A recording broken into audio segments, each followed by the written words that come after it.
Un hombre llega a los 73 años y, de repente, la tranquilidad del mundo se convierte en su mejor amiga. Mi padre construyó esta casa en Cambridge, en Baker Street, y siempre resonaba con esa quietud tan particular. Es el tipo de tranquilidad que llega cuando todo está en su sitio. Pensemos en el termómetro de suelo antiguo del salón, nunca daba la temperatura adecuada, pero Rachel insistía en conservarlo. O en la colección de caninos de cerámica en la repisa de la chimenea, una afición peculiar que adquirí durante mi época de veterinaria. Incluso el leve crujido de los escalones de la escalera estaba tan grabado en mi memoria que podía identificar a cualquiera que subiera sin siquiera mirarlo. Soy Justice Foskett. Esta vivienda ha sido mi santuario durante la mayor parte de mi existencia. Alguna vez rebosaba actividad. Rachel se afanaba constantemente en nuestra cocina. Nuestro hijo, Leonard, subía y bajaba la escalera corriendo con sus compañeros. Luego, Leonard maduró y se fue a estudiar, dejándonos a Rachel y a mí solos. La tranquilidad se volvió reconfortante, como una silla desgastada que se adapta perfectamente a tu figura. 5 años antes, Rachel nos dejó. Un infarto repentino. Estaba preparando café esa mañana, y al mediodía, yo ya viuda. Así de rápido cambia la vida. El silencio entre estas paredes se transformó, volviéndose opresivo, un rugido sordo en mis oídos. Aún así, encontré la manera de convivir con él.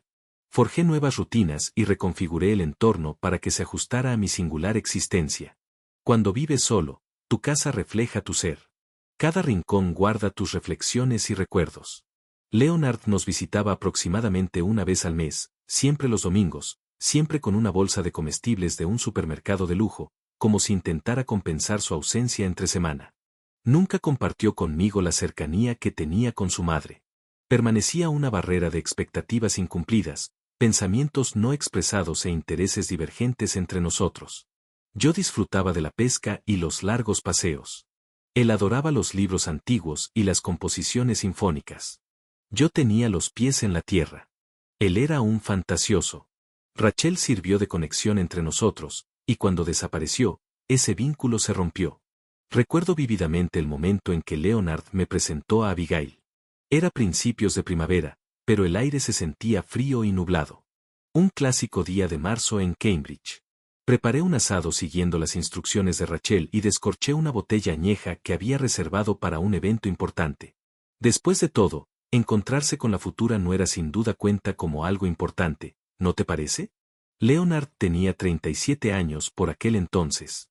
Siempre había tenido un desarrollo lento, tanto en edad como en progreso. En ese momento, su negocio de importación de libros raros apenas comenzaba a prosperar.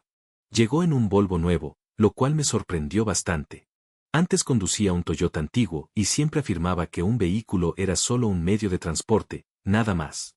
Padre, le presento a Abigail Lackworth, anunció Leonard al entrar. Era alta y delgada, con el pelo oscuro recogido en un moño severo. Sus ojos tormentosos, color cielo, eran distantes y evaluadores. Su apretón de manos se sintió firme y seco. En su dedo, un modesto diamante lo rodeaba. Es un placer conocerlo, señor Foskett, articuló en voz baja y resonante. Leonard ha hablado mucho de usted. Dudo que sea exacto. Leonard nunca ha sido especialmente verboso, sobre todo en asuntos familiares. Pero le ofrecí una sonrisa y los acompañé a la sala de estar. Durante nuestra comida, Abigail habló principalmente de sí misma, su consulta de psicoterapia, una conferencia en Edimburgo donde fue ponente invitada, su colección de obras de arte moderno. Leonard la miraba con adoración, añadiendo ocasionalmente breves comentarios. Los observé, presentiendo que no encajaban en absoluto. Él era tierno, un poco reservado, inmerso en el mundo de la literatura y los objetos antiguos. Ella era ambiciosa, calculadora, con un claro anhelo de posición social y posesiones materiales. ¡Qué magnífica vivienda!, declaró Abigail, observando los alrededores. En un barrio tan prestigioso, debe valer una fortuna. Ese fue el primer detalle que despertó mi duda.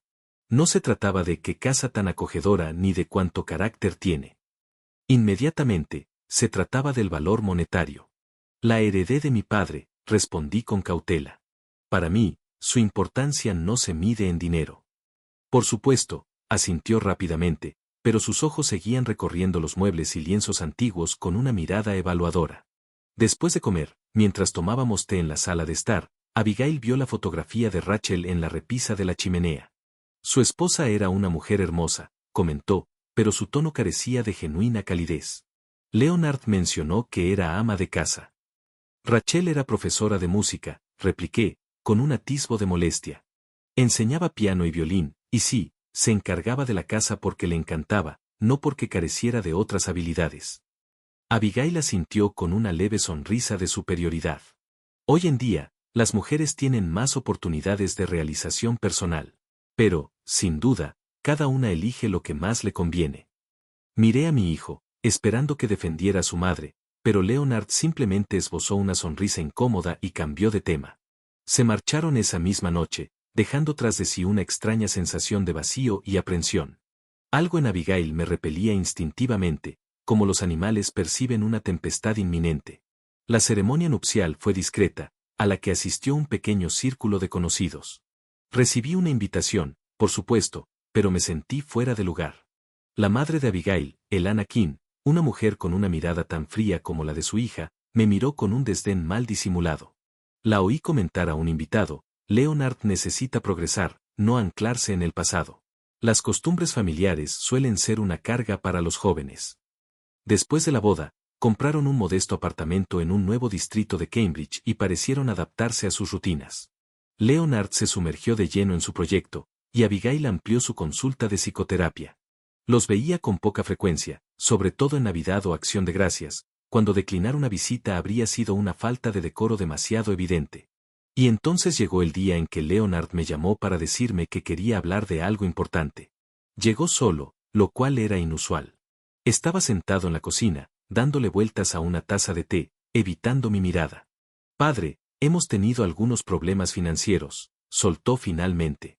Ha habido contratiempos en el negocio debido a un error en la aduana.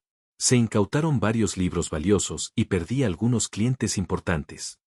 Esperé en silencio a que continuara. Abigail y yo estábamos considerando, quizás, vivir aquí una temporada. La casa es espaciosa, hay espacio de sobra para todos, y podríamos alquilar nuestro apartamento para mejorar un poco nuestra situación financiera.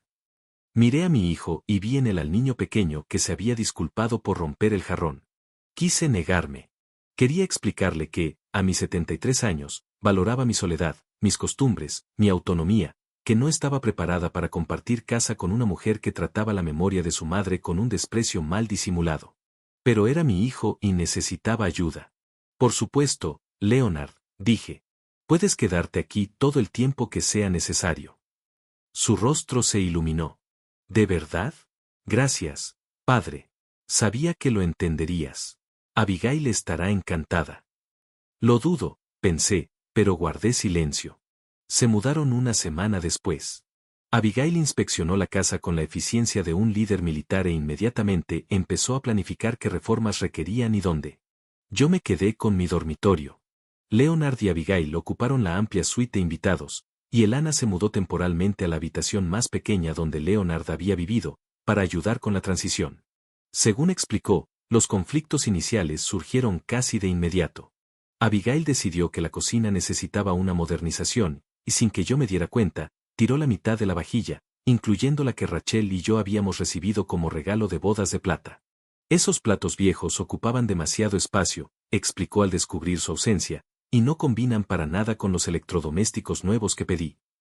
Me quedé en el centro de la cocina, que de repente dejó de parecer mía y me sentí como una extraña en mi propia casa. Abigail, ese era el juego de boda de Rachel y mío, dije, intentando mantener la voz firme. Si te hubiera importado, podrías haberme preguntado antes de tirarlo. Ah, no sabía que significara tanto para ti, respondió con fingido arrepentimiento. Pero, sinceramente, guardar objetos solo por apego emocional no es muy sano. Como psicoterapeuta, recomiendo soltar el pasado. Elana, sentada a la mesa con una taza de té, asintió con la cabeza, como su hija. Así es, Abigail. Eustace, tienes que seguir adelante. Rachel se fue hace 5 años. Los miré a ambos y me di cuenta de que discutir no tenía sentido. No comprendían o preferían no comprender lo que estos objetos significaban para mí, que cada taza, cada plato, guardaba recuerdos de desayunos con Rachel, cenas familiares, los pasteles navideños que horneaba todos los años. Leonard, como siempre, intentaba evitar la confrontación. Cuando intenté hablar con él, se limitó a sonreír con culpa y dijo: «Padre, Abigail simplemente quiere que la casa sea más moderna y cómoda». No pretendía herir sus sentimientos. Pero no se trataba solo de la vajilla.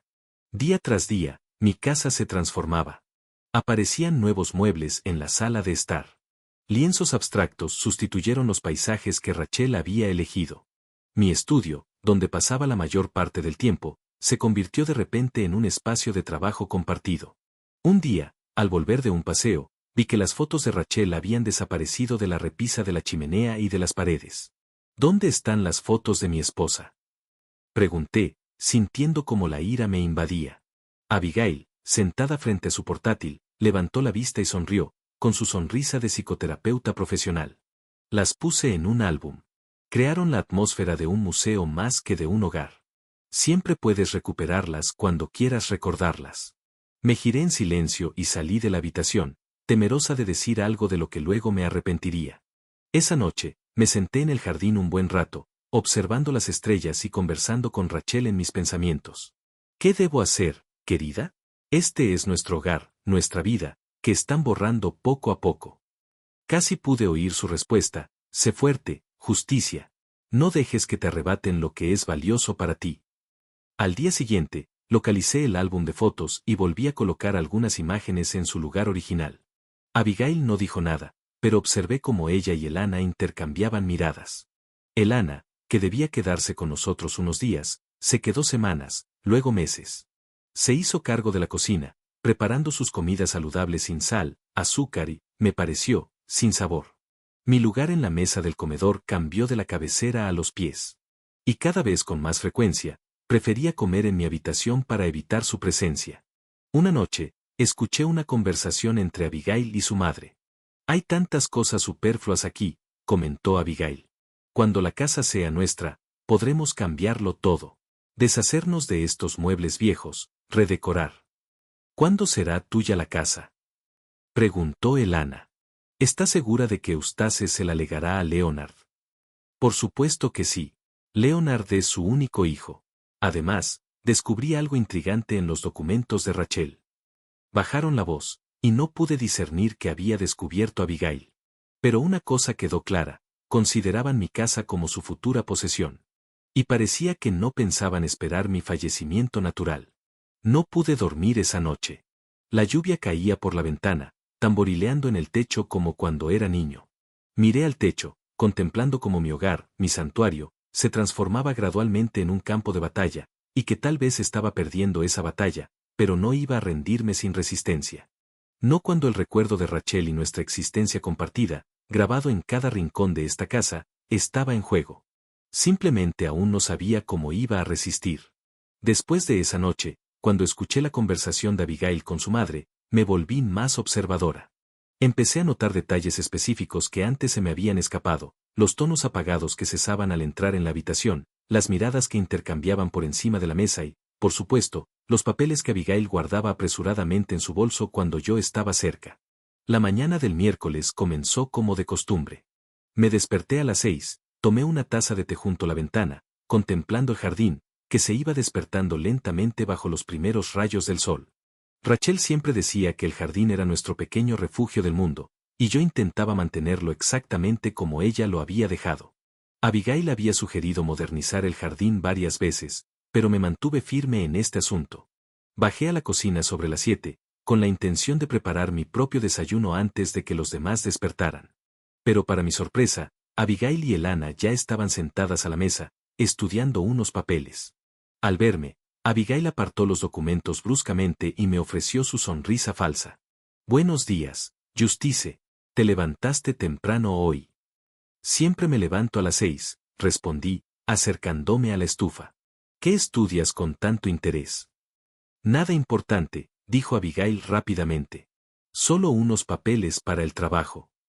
Elana asintió, mostrando su acuerdo con su hija, pero su mirada permaneció cautelosa. Fingí creerle y comencé a cocinar los huevos. Con el rabillo del ojo, vi a Abigail recoger los papeles y guardarlos en una carpeta.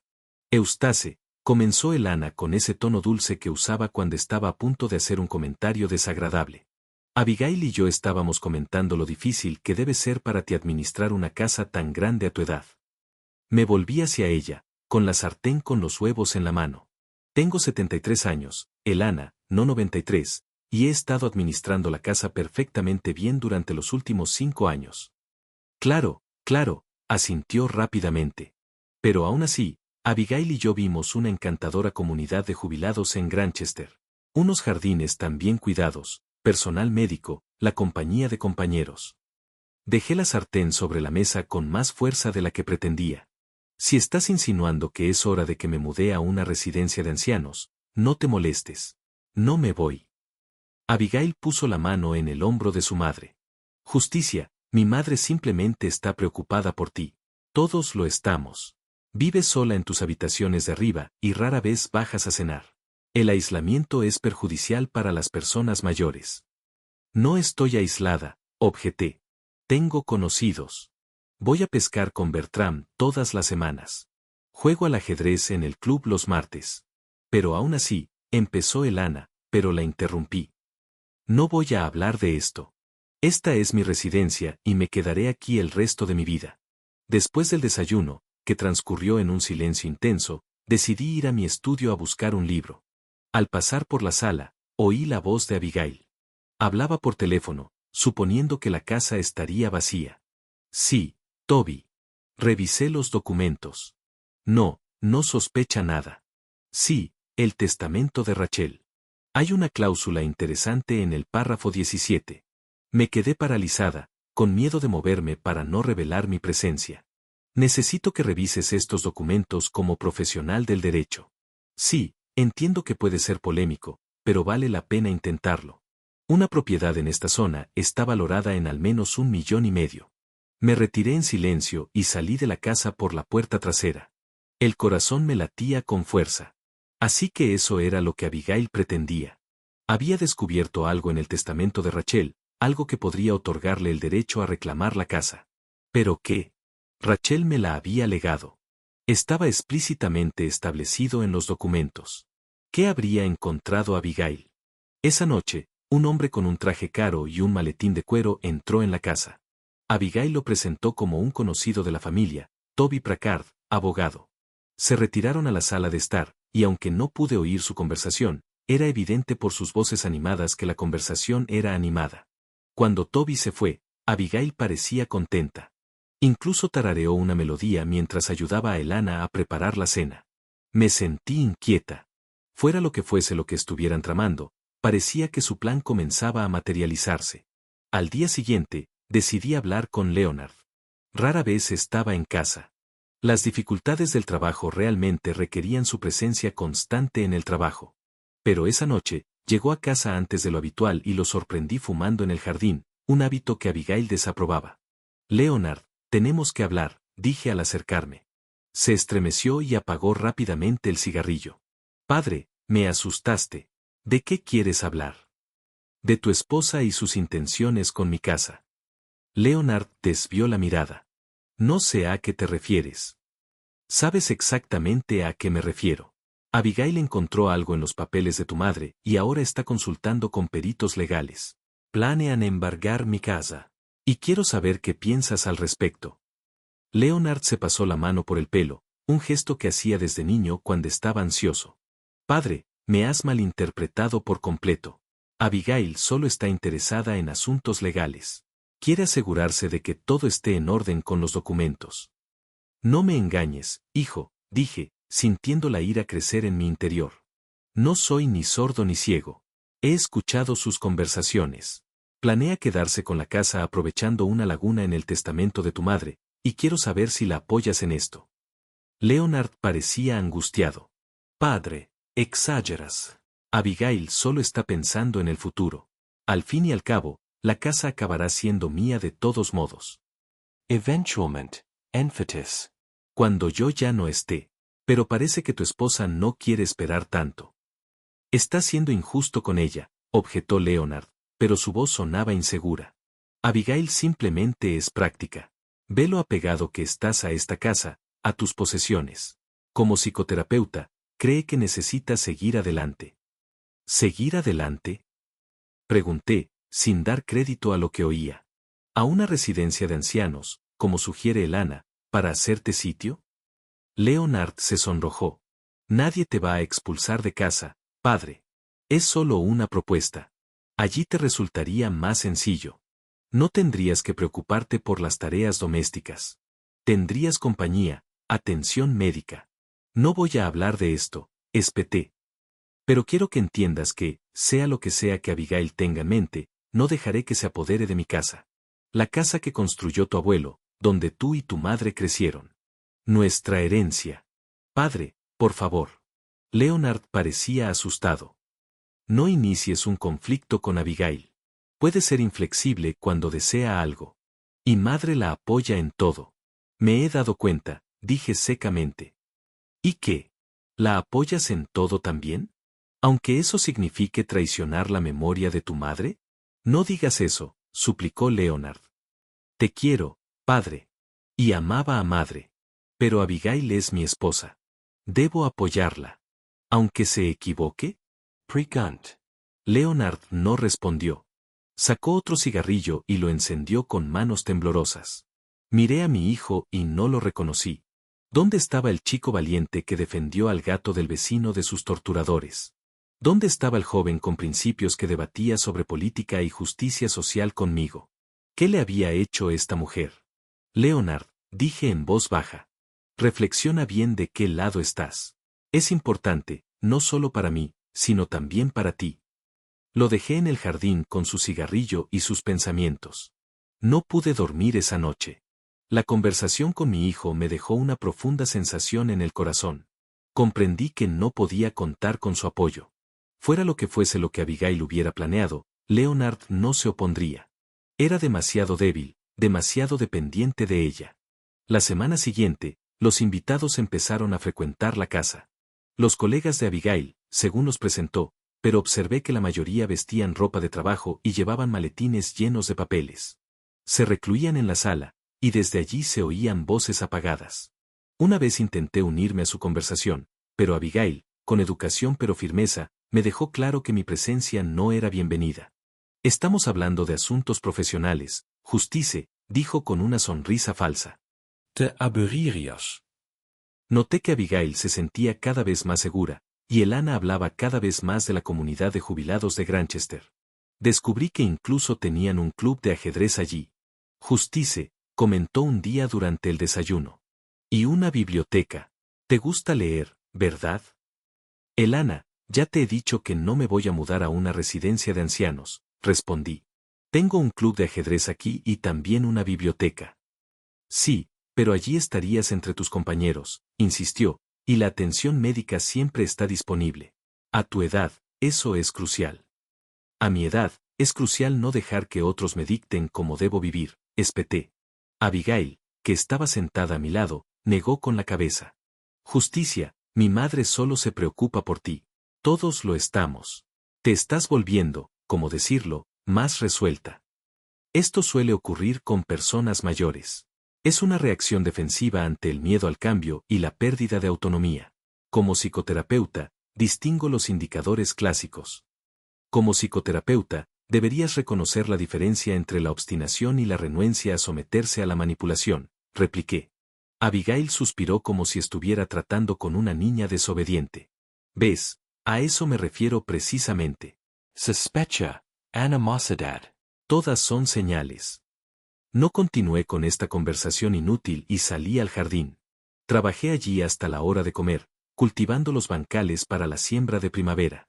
El trabajo físico me ayudaba a concentrarme, y tenía mucho que reflexionar. Por la noche, cuando regresé a casa, Leonard estaba conversando con Abigail en la cocina. No me vieron en la tenue luz del pasillo. No creo que sea un buen enfoque, dijo Leonard. Papá se enfadará mucho. Esta casa lo es todo para él. A veces debemos tomar decisiones difíciles por el bien de quienes cuidamos, respondió Abigail en un tono que se usa con niños pequeños. Eustace no puede evaluar con precisión su estado. Cada vez se vuelve más retraído y desconfiado. Necesita ayuda profesional, pero desalojarlo de la casa.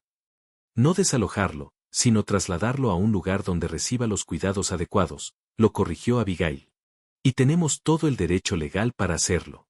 Toby confirmó que el texto del testamento de Rachel nos autoriza a actuar. Pero parece que la honestidad es un concepto subjetivo, replicó Abigail. Estamos haciendo lo que hay que hacer. Eustace estará mejor en un centro especializado, y la casa no quedará vacía y deteriorándose. Es un resultado mutuamente beneficioso. Me retiré en silencio, temiendo que me vieran. Así que esa era su intención. No solo para convencerme de mudarme, sino para obligarme a usar algún vacío legal en el testamento de Rachel. Subí a mi habitación, me encerré y me senté a oscuras un buen rato, intentando decidir qué hacer. Al día siguiente, decidí actuar. Esperé a que la casa estuviera vacía, Leonard se había ido a trabajar, Abigail a ver a unos clientes y Elana a hacer compras, y empecé a buscar los documentos que me habían ocultado con tanto cuidado. No sabía exactamente qué buscaba, pero estaba segura de que lo encontraría entre las pertenencias de Abigail. Era demasiado sistemática como para no guardar duplicados de documentos importantes.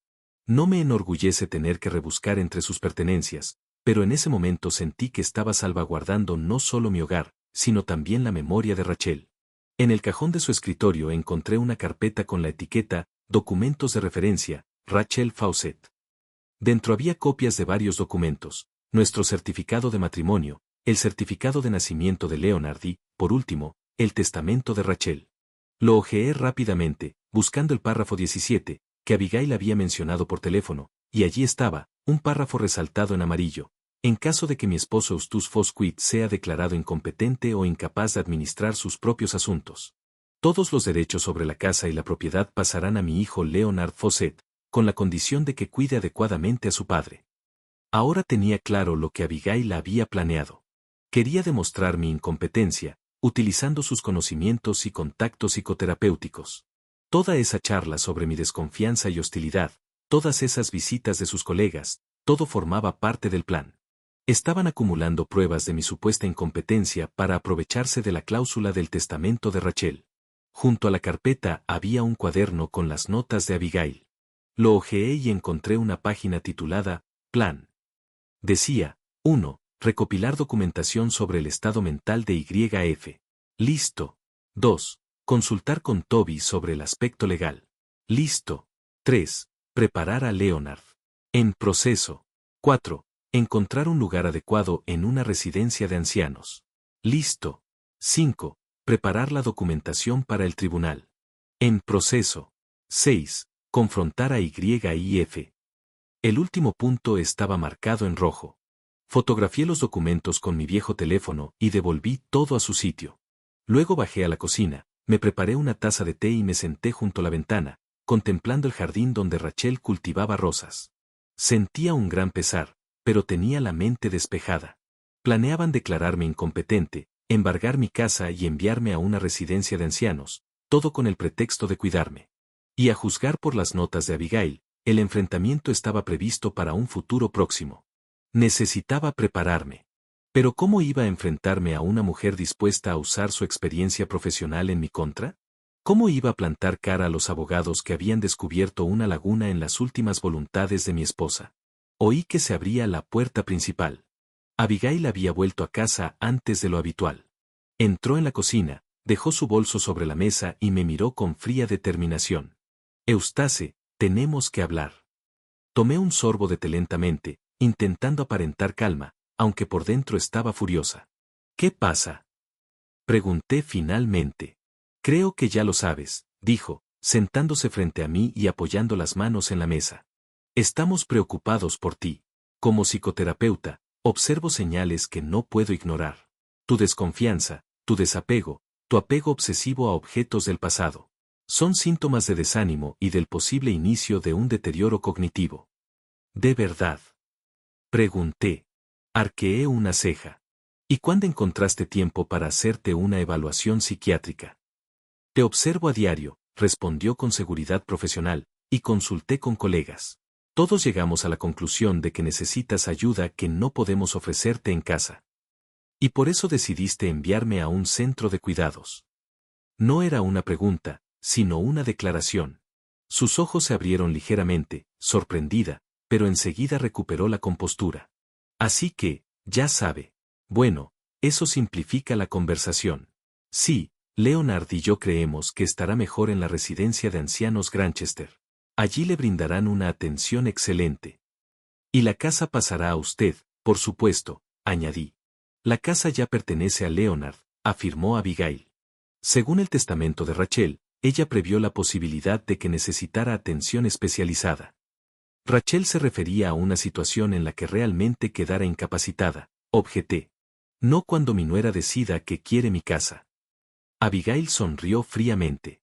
Esa es su interpretación, juez. El tribunal puede tener una opinión diferente, sobre todo teniendo en cuenta las conclusiones de los peritos.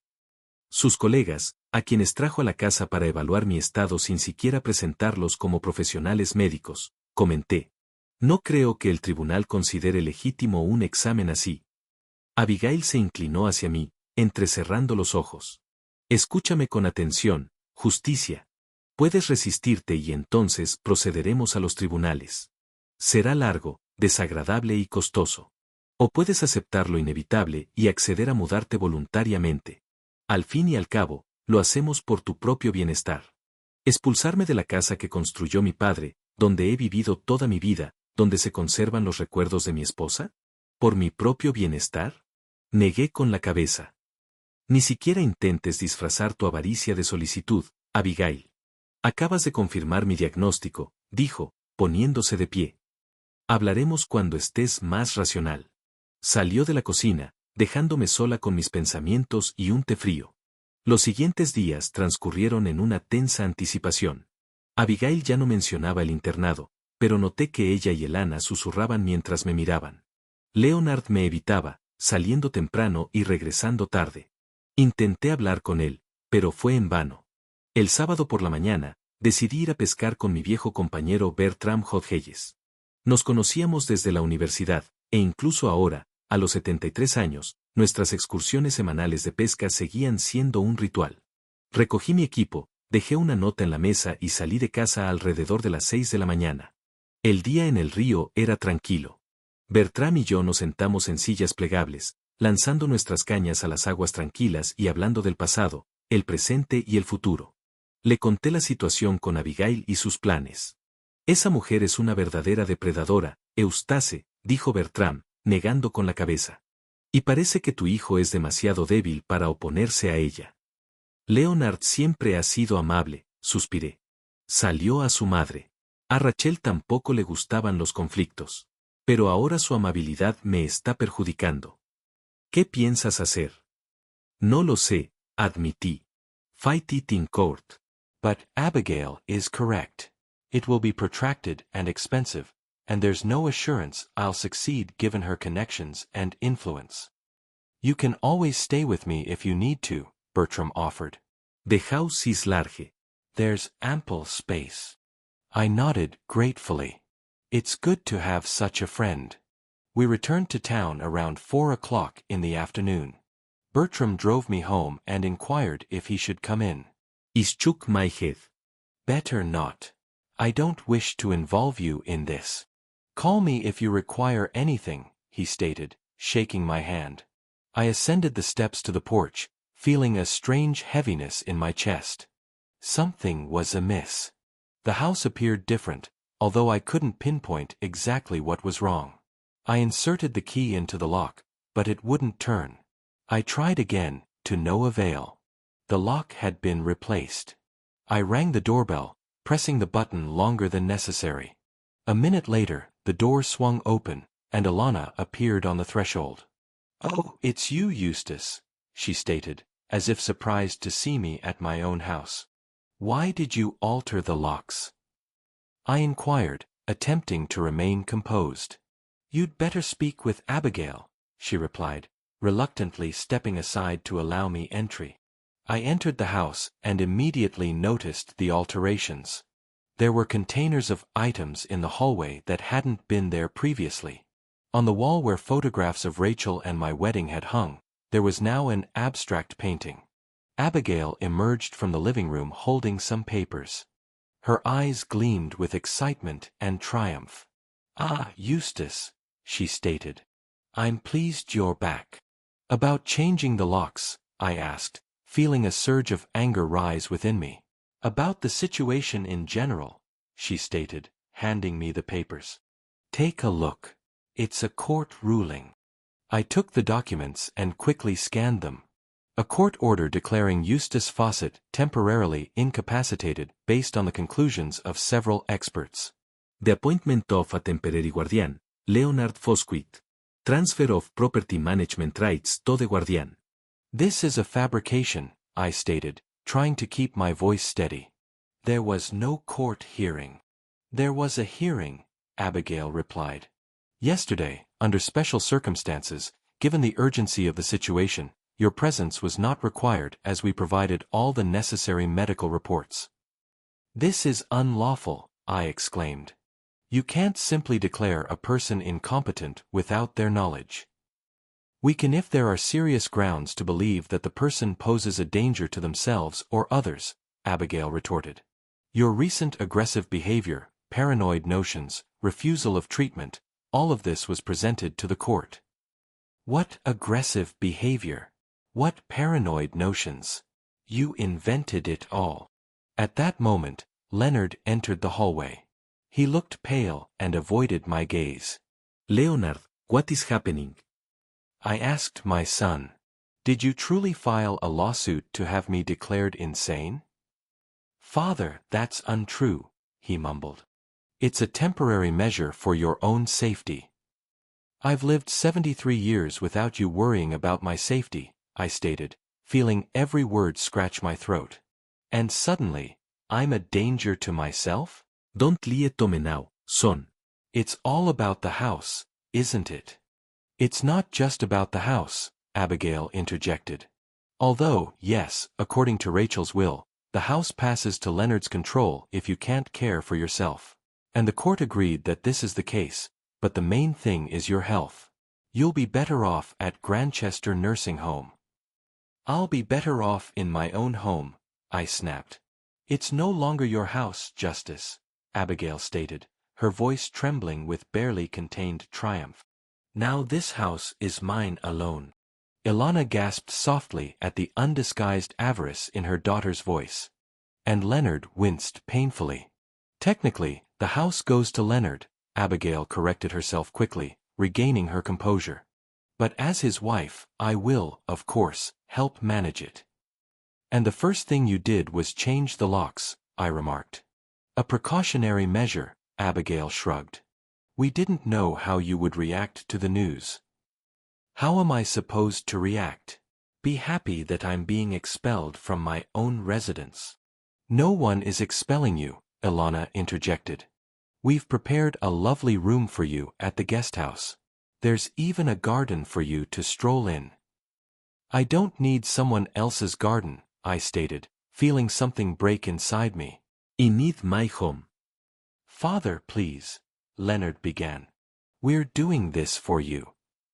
You're doing this for her, I pointed at Abigail. Because you never had the courage to stand up to her. Even when she tries to seize your father's and grandfather's house. Even when she slanders your mother's memory by distorting her last wishes. Rachel would never have desired that, and you know it. Leonard turned even paler. I just want everyone to be content. Everyone can't be content, son, I replied bitterly. Someone always loses. This time it's me. I turned toward the door, but Abigail stopped me. Wait, Eustace, you can't simply depart. We need to discuss the specifics of your relocation to the boarding house. The vehicle will arrive in an hour. I'm not going anywhere, I stated firmly. You can summon the authorities if you wish. Don't make this difficult, Eustace. Abigail crossed her arms over her chest. We have a court order. If you resist, it will only confirm that you require oversight. So be it. I glanced at Leonard. I hope you'll be happy in this house, son. I hope that every time you walk through these rooms, you'll recall the cost you paid for them. Leonard flinched as if he had been struck. Father, don't be like that. But I had already turned and walked out of the house. A house that was no longer mine. Behind me, Abigail was shouting something, but I didn't listen. He walked down the street without looking back, feeling every stride a choice pain in my heart.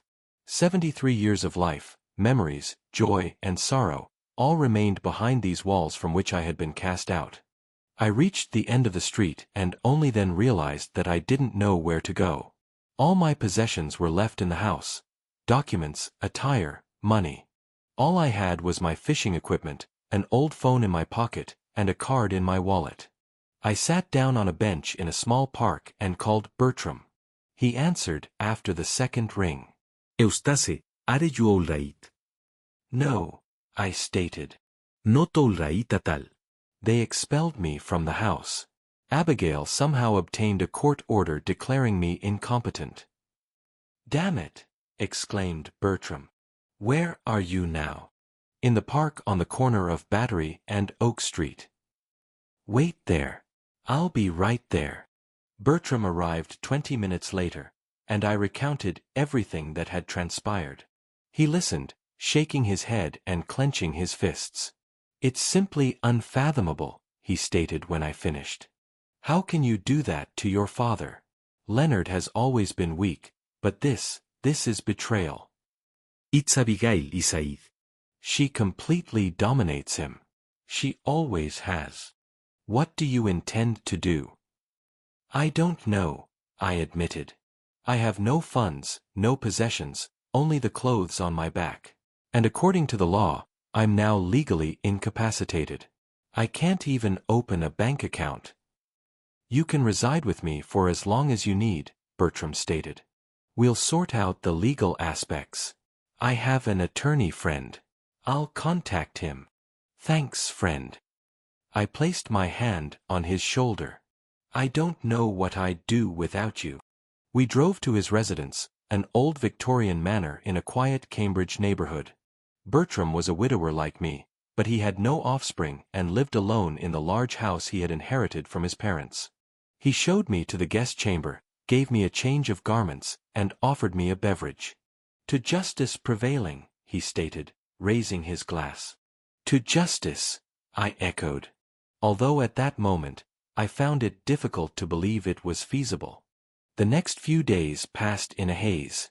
I barely left my room, slept extensively, and ate sparingly. Bertram was concerned, but didn't pressure me, allowing me time to recuperate. On the fourth day, he came to me with a cup of hot tea and sat on the edge of the bed. I spoke to a lawyer, he stated. He said the case is complex, but not hopeless. The court order was obtained fraudulently and can be challenged, but it will require time and money. I possess neither, I replied. I do, Bertram stated simply. You are my oldest friend, Eustace. I won't let that woman take everything from you. I looked at him gratefully. I don't know if I'll ever be able to repay you. Don't be absurd, he waved me off. In the interim, perhaps we should consider another approach. Court proceedings take a long time. What if? He paused, searching for the appropriate words. What if? What if we induce them to vacate the house themselves? Bertram suggested voluntarily. I looked at him in surprise. How do you envision that? Abigail had contended for this house for too long to simply relinquish it. All individuals fear something, Bertram stated thoughtfully.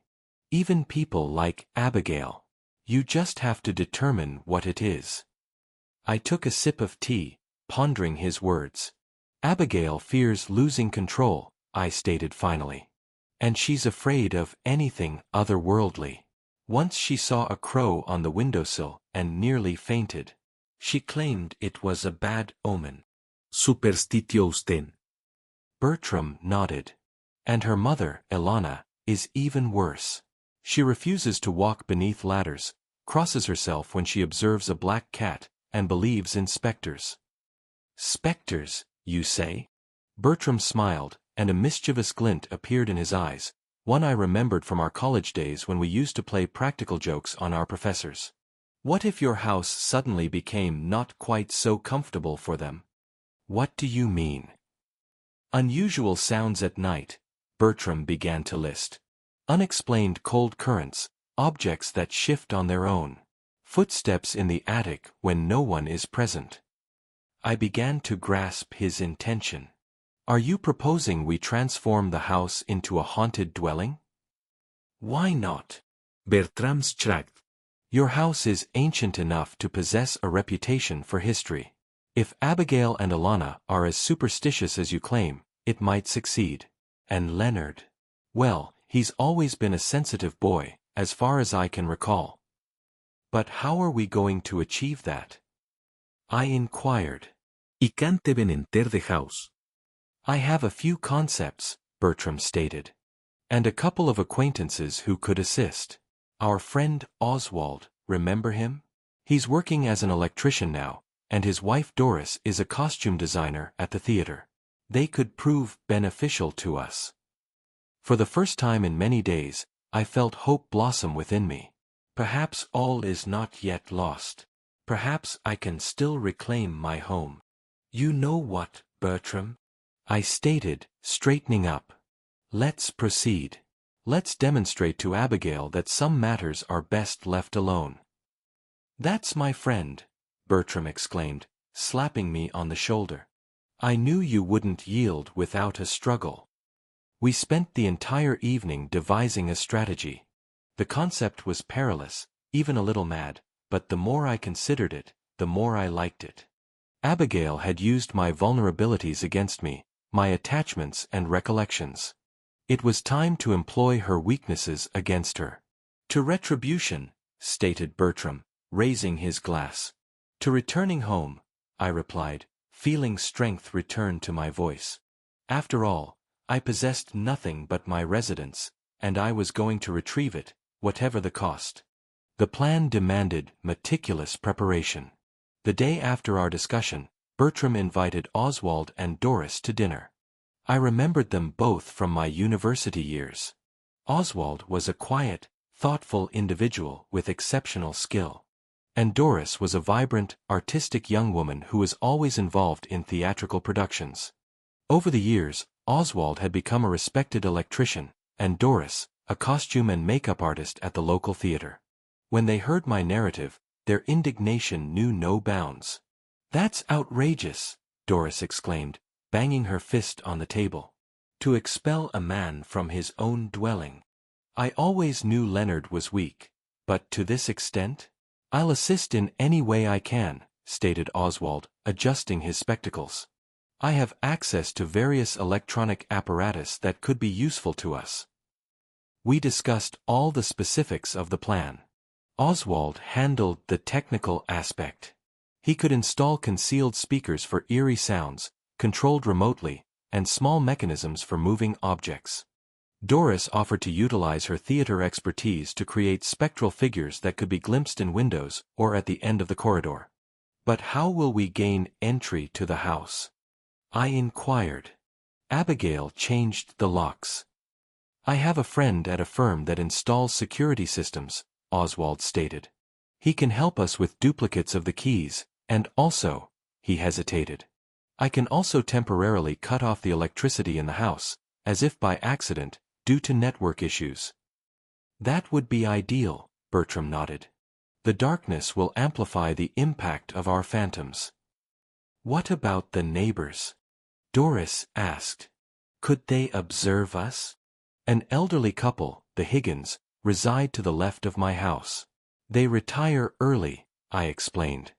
And on the right is Myrtle Page. She's always enjoyed a good tale and doesn't care for Abigail very much. I believe she'll be happy to assist. Excellent. Bertram rubbed his hands together.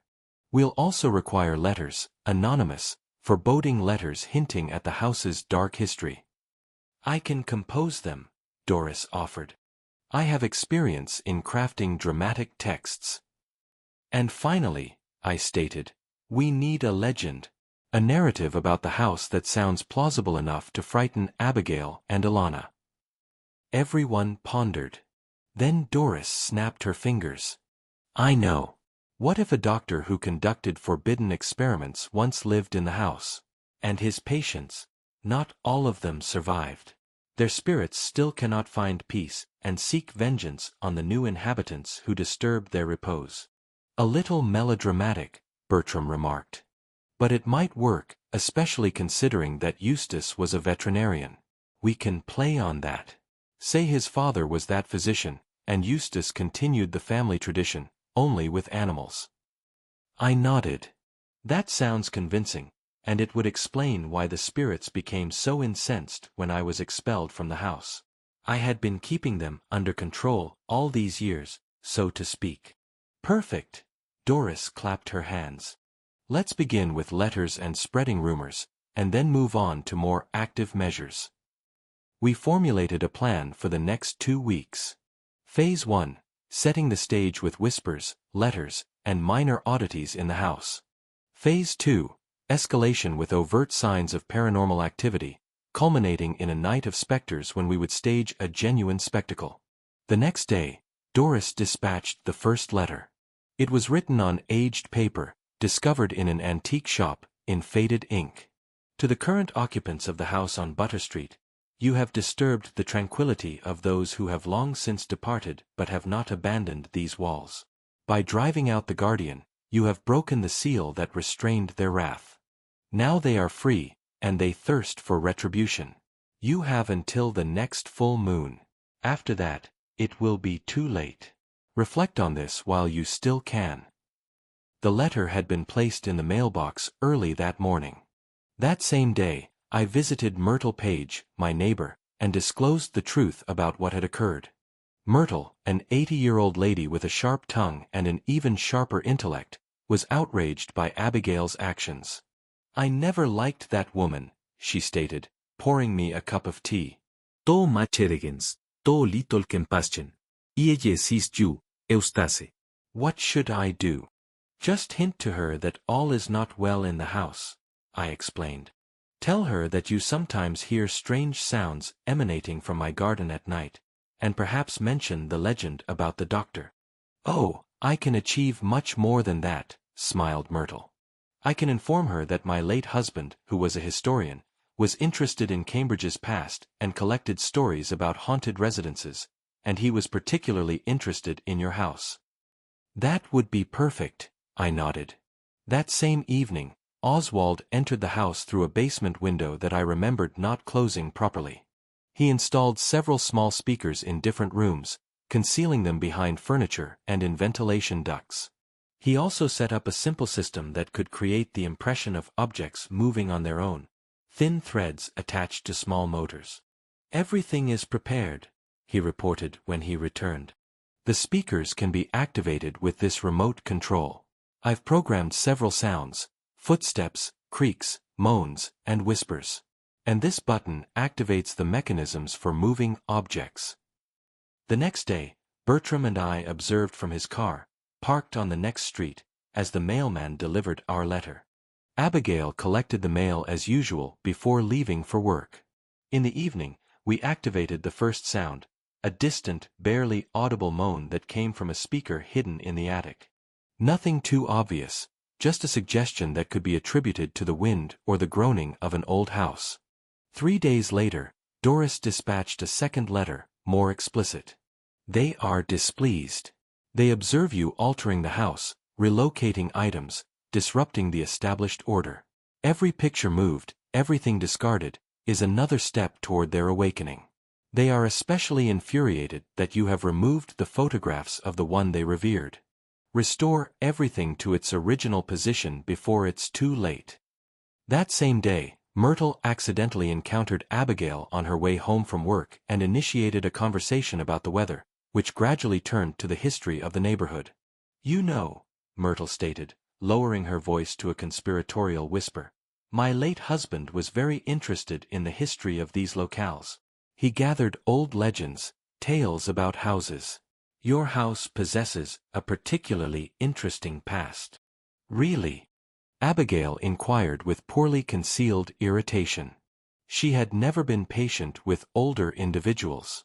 Oh yes, Myrtle nodded. Justice's father, Dr. Foskett, was a well-known physician, but there were rumors. She paused dramatically. Rumors of unusual treatment methods, about patients who entered his house and never emerged. Abigail frowned. That's just ancient gossip. Perhaps, agreed Myrtle. But you know, it's peculiar. The last few nights I've been hearing sounds emanating from your garden, as if someone is walking around there after midnight. I thought it was Eustace, but then I recalled he's gone. She paused meaningfully. It was probably Leonard, Abigail stated quickly. But there was a note of apprehension in her voice. Or an animal. Perhaps, Myrtle shrugged. But the footsteps were so human, and so slow and measured, as if someone was pacing around the house, inspecting it. Abigail said a quick farewell and departed. Myrtle later informed me that she noticed her looking back at the house several times before going inside. That night, we activated the second sound, slow, heavy footsteps that started in the attic and seemed to descend the stairs. Then, using one of Oswald's devices, we gently rocked the chandelier in the living room. Over the next few days, we gradually increased the intensity. The third letter was not delivered by mail but appeared inside the house on the kitchen table. They are watching you day and night. They know what you did. They know you stole the house from its rightful owner, and they will not rest until justice is served. The clock is ticking. The hour of reckoning is coming soon. That same day, Doris, dressed in an old-fashioned gown and wearing skillfully applied makeup that made her face pale and seemingly ethereal, walked past the windows of the house in the twilight. She moved slowly, almost gliding, and paused for a moment, gazing into the living room window where Alana was watching television. When Alana turned her head and saw the figure outside the window, Doris slowly dissolved into the shadows. We learned from Myrtle that Alana ran out of the house screaming, calling for Abigail and Leonard. When they searched the garden, of course, no one was there. The next night, we staged a more dramatic display. Oswald temporarily cut off the electricity to the entire neighborhood, citing a power failure. In complete darkness, illuminated only by flashlights and candles, Abigail, Leonard, and Alana must have felt particularly exposed. We activated the sounds, whispers, moans, creaking floorboards, and set in motion mechanisms that caused doors to slowly open and close for no apparent reason. And at the most tense moment, Doris, dressed in white and with special phosphorescent paint on her face and hands, slowly walked down the second-floor hallway where she could be seen by Abigail coming out of her bedroom. The scream that echoed through the house could be heard even on the street where we were waiting in Bertram's car. Shortly after that, all the lights in the house came on. Oswald had restored the power, and we saw Abigail run out onto the porch, pale and trembling, followed by Leonard and Alana. "Did you witness that?" Abigail inquired, grabbing Leonard's arm. There was someone, a woman in white. You imagined it. Leonard tried to reassure her. "It's easy to be deceived in the dark." "No, I distinctly saw her," Abigail insisted. "She was looking directly at me, her eyes. They were glowing." "I told you there was something amiss with this house," Ilana lamented. "I sensed it from the first day. It's cold here even when the heating is on. And those sounds at night." "What sounds?" Leonard asked. "Footsteps," Ilana stated. "Slow footsteps upstairs when everyone is asleep, and whispers in the walls." Leonard tried to rationalize their fears. "It's an old house. The floorboards crack, the pipes hum. And today was just a coincidence with the electricity." "What about the letters?" Abigail objected. "Is that a coincidence, too? And Myrtle's stories about the house's past." "You've been receiving letters?" Leonard asked in surprise. "Why didn't you inform me?" "We didn't wish to worry you," Abigail stated. "But there are already 3 of them, and they're threatening." Ciò me Leonard demanded. They went back into the house, and we couldn't hear their conversation anymore. But judging by how long the lights were on in all the rooms, they didn't retire early that night. The next day, Myrtle reported that Abigail had come to her with questions about the house's past and the legends her husband had collected. "She was very agitated," Myrtle stated with pleasure. "Of course, I recounted everything I know about Dr. Fawcett and his experiments, about the patients who allegedly perished under strange circumstances, and how Eustace was the only one who could control the restless souls because he was of the same lineage. How did she react? I asked. She tried to maintain skepticism, Myrtle smiled. But her eyes betrayed her. She's scared, Eustace, and she's starting to believe. We continued our performances throughout the week. Every night there were new sounds, new movements, new apparitions. We even arranged for the walls to appear to bleed. Doris mixed a special paint that slowly seeped out when exposed to warmth, creating the effect of liquid oozing from the walls. Abigail and Alana were becoming increasingly agitated. We saw them returning home with bags of herbs and salt, typical protective remedies against malevolent spirits. Leonard held out longer, but he too began to exhibit signs of apprehension, especially after we staged a personal performance for him, whispers calling his name when he was alone in his office. We planned the final crescendo for the night before the full moon, the date mentioned in the first letter as the deadline. This time, we decided to act more overtly. Doris prepared special effects, smoke that swirled across the floor, creating the illusion of ethereal forms. Oswald turned the speakers up to maximum volume and programmed them to play an entire symphony of eerie sounds. And I wrote the last letter. The deadline has passed. Tonight they will come for you. They will reclaim what you stole. They will restore justice. Flee while you still can. The letter was delivered in an unusual manner. It appeared on Abigail's pillow when she returned to her bedroom after dinner. We didn't know precisely how she reacted, but judging by the fact that all the lights in the house immediately came on and loud voices could be heard, the impact was powerful. At midnight, we commenced our performance.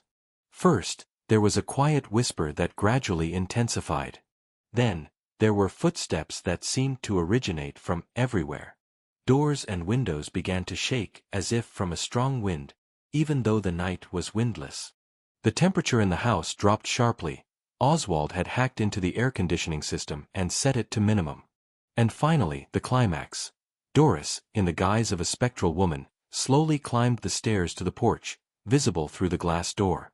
At that moment, all the lights in the house began to flicker, and a deafening scream came from the speakers. The reaction was instantaneous. The door flew open, and Alana ran out of the house, followed by Abigail, both in their nightclothes, with expressions of pure terror on their faces. Leonard appeared last, trying to halt them. "Wait, this is some kind of deception," he shouted. But neither Abigail nor Alana listened. They rushed to the car, Abigail searching for her keys in her robe pocket as she ran. "I'm not staying here another minute," she shouted. "This house is cursed. They won't rest until we depart. We must leave now." Ilana echoed her. "They warned us. We didn't listen, and now they've come for us." Leonard tried to reason with them. "It's just a prank. Someone is trying to frighten us." "A prank." Abigail laughed hysterically. A prank can't make the walls bleed. "A prank can't create a ghost that walks through doors. This is a house, Leonard. This cursed house doesn't want us here." "Or your father's spirits," Ilana added, crossing herself. "We shouldn't have expelled him. They won't forgive us for this." Abigail finally found the keys, and she and Ilana got into the car. "Leonard, are you joining us or remaining?" Abigail shouted. Leonard stood on the porch, perplexed and terrified. "Where are you going?" he asked. "To a hotel?" Anywhere but here. Abigail started the car. "Decide quickly."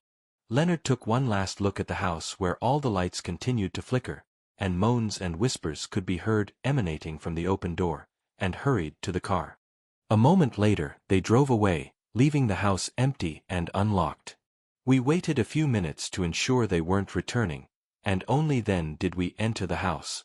Oswald turned off all the devices, and Doris removed her ghostly makeup. "Seems to have succeeded," Bertram stated, looking around the living room where cups of half-drunk tea and open books had been left in the haste. "They genuinely got scared." But for how long? I inquired. Once the initial shock dissipates, Abigail may realize it was a trick. Says not foolish. We need to reinforce the effect, Oswald stated thoughtfully. Something that will convince them never to return to this house. I have an idea, stated Doris. But for that, we'll require the assistance of Myrtle and possibly other neighbors. We gathered in the kitchen to discuss the next stage in our plan. Dawn was breaking outside the window, illuminating the garden where Rachel once grew roses. I looked at the familiar walls, at the worn table where she and I had breakfast every morning, and felt hope returning to my heart for the first time in a long while. Perhaps I could still go home. Perhaps justice would prevail after all. Doris's idea was simple and ingenious simultaneously. Spread rumors about the curse on the house throughout the county. Myrtle enthusiastically took up the task, calling her many acquaintances and recounting the terrible truth about what had occurred at the Foscat house. By the evening of the next day, half of Cambridge was discussing the story of the specters haunting the new occupants of the old mansion on Butter Street. We knew that Abigail, Leonard, and Alana were staying at the Cambridge Arms Hotel. Oswald had discreetly followed them on the night of their escape. Now we had to ensure they didn't come back. "I'll handle that," stated Myrtle, smiling mysteriously. "My niece works as a maid at that hotel. She can accidentally leave a fresh newspaper in their room with a note about the strange events in the house." Oswald set about creating this note. Utilizing his computer expertise, he prepared a newspaper clipping that looked completely authentic. Strange phenomena in an old house on Butter Street have once again attracted public attention. According to neighbors, the house where veterinarian Justice Foscat, and before him his father, a renowned doctor, used to live, has recently been the site of paranormal activity. Some eyewitnesses claim to have seen ghostly figures in the windows and heard unexplained noises.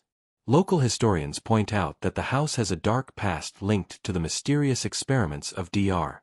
Foscat Sr. and suggests that the recent eviction of the current owner may have awakened dormant forces. Meanwhile, Doris continued to create spectral apparitions around the hotel to maintain the atmosphere of dread. She skillfully used reflections and shadows to create the illusion of flickering silhouettes outside the windows and in the corridors. We waited for 3 days, observing the hotel from afar. On the 4th day, our efforts paid off. Leonard returned to the house alone, without Abigail and Alana. He looked exhausted and bewildered, as if he hadn't slept for days. Bertram and I watched the house from a car parked on a neighboring street. When we saw Leonard go inside, we waited half an hour before taking action. "Ready?" Bertram inquired, looking at me anxiously. I nodded. This was the decisive moment. Everything we had done so far had been preparation for this conversation. We approached the house, and I rang the doorbell. A minute later, Leonard opened the door. When he saw me, he froze as if he had seen a ghost, which was ironic considering all our efforts to create that very impression. "Father," his voice trembled. Is that really you? Who did you expect to see, son?" I asked calmly. Leonard stepped back, letting us into the house. I don't know. "After everything that happened, after you expelled me from my own house." I didn't try to conceal the bitterness in my voice. Leonard lowered his eyes. "I made a terrible error, Father. I know that now." We walked into the living room.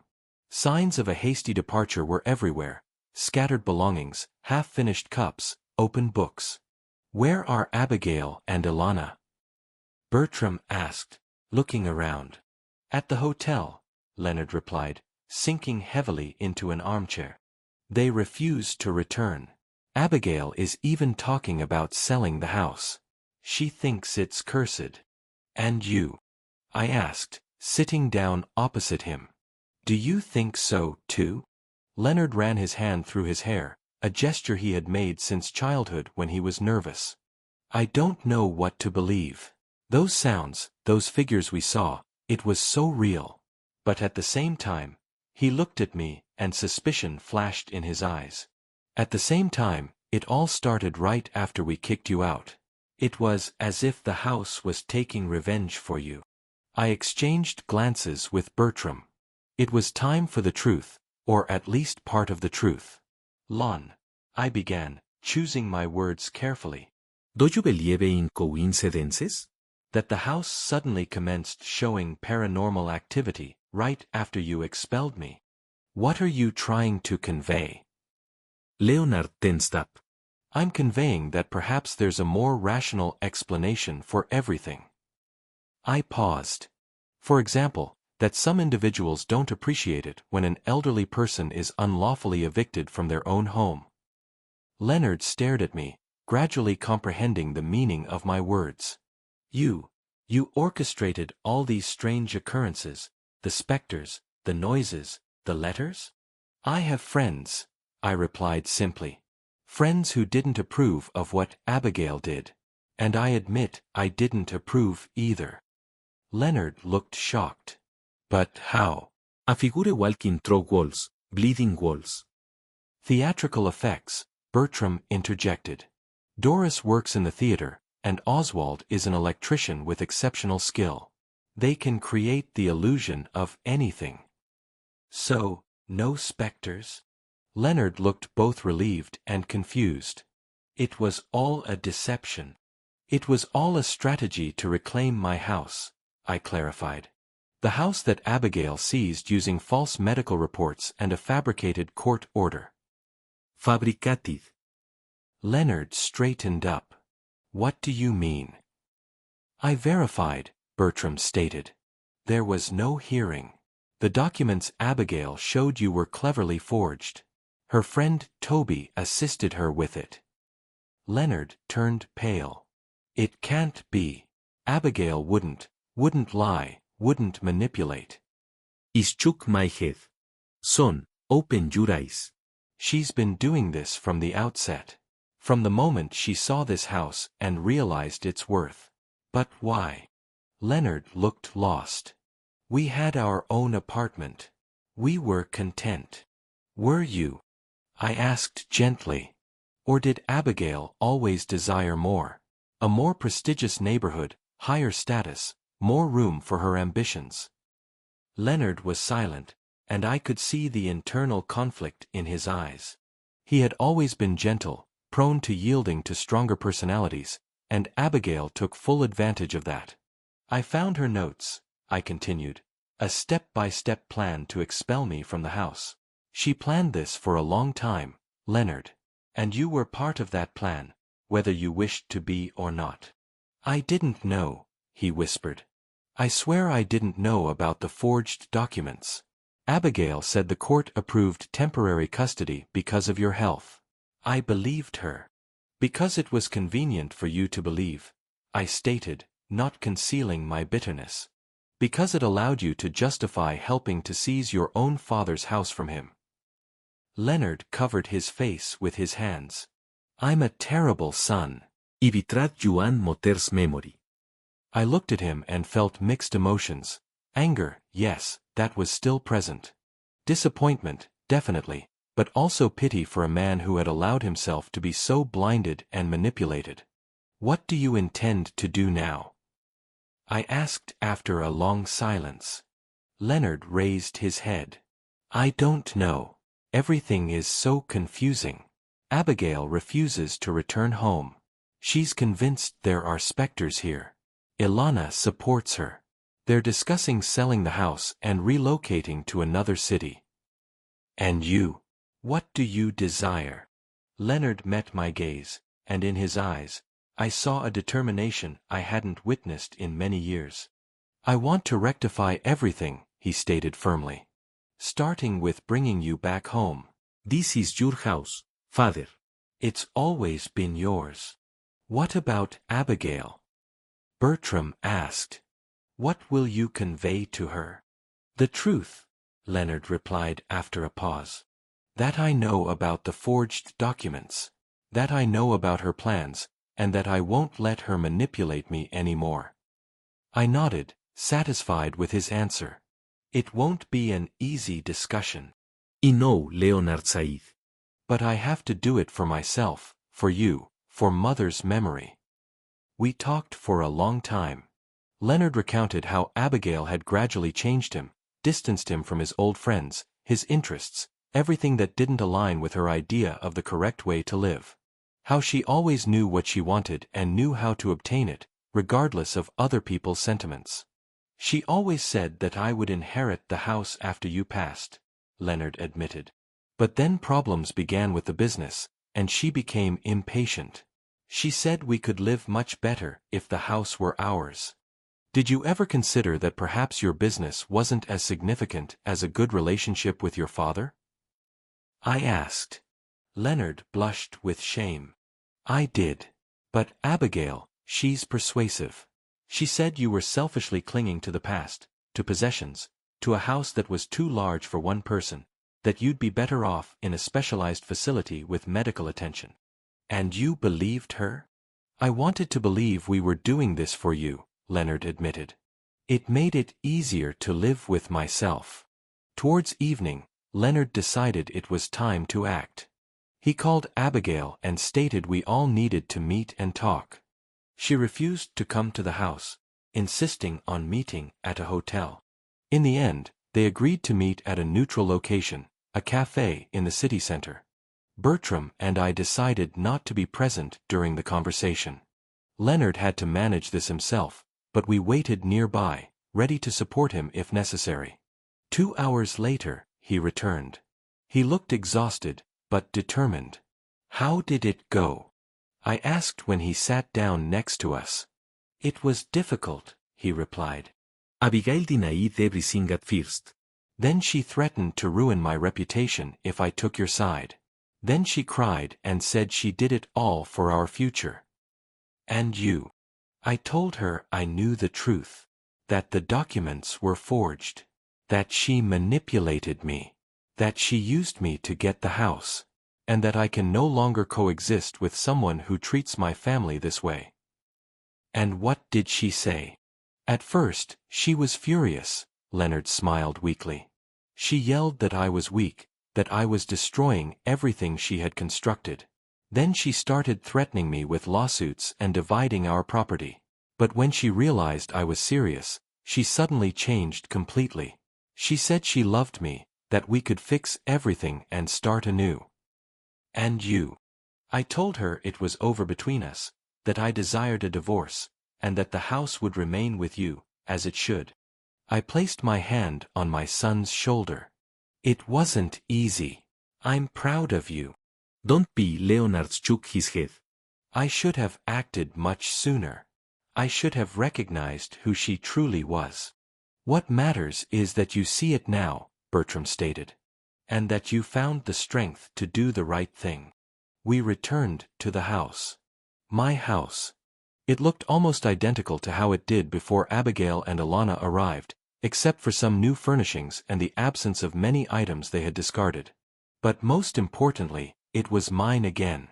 I could restore Rachel's photographs to their places, sleep in my bedroom once more, sit in my garden, and reminisce about the past without feeling like someone thought it was unhealthy. Leonard stayed the night, but we both knew it was temporary. Too much had been spoken. Too many hurt feelings had accumulated. We couldn't simply pretend that nothing had transpired. The next morning at breakfast, we discussed the future. I think I'll move back into our apartment, Leonard stated. Abigail will go to her mother's, at least for the time being.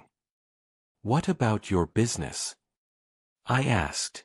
You said you were having problems. I was, but not as serious as Abigail made it out to be, Leonard admitted. She exaggerated to convince me that we needed to move in with you. Actually, business is going well. I'll be fine. I'm glad to hear it, I nodded. And I want you to know this house will always be your home, too. When I'm gone, it will pass to you.